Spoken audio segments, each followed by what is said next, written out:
بهذا الفيديو راح أكشف لكم راقصة التيك توك اللي مسمية نفسها زينة العبيدي. أنا اسمي زينة العبيدي، أعيش بأمريكا. أمي كويتية بس ترجع أصلها بصرة لأنهم يساعدون. شيعية.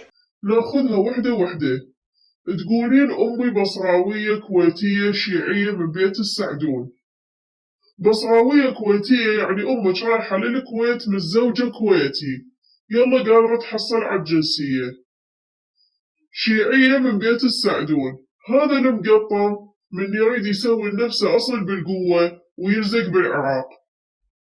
أحب أقول لك بيت السعدون من العوائل البصرية العريقة وينتمون إلى المذهب السني، وما أعتقد عائلة مثل بيت السعدون يطلعون وحدة مثل أمك تربية ما عرفت تربي.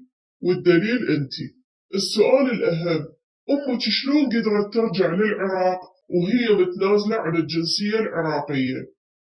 لأن كنا ندري بزمن النظام السابق ممنوع تعدد الجنسية، والتنازل عن الجنسية العراقية يعتبر خيانة للوطن.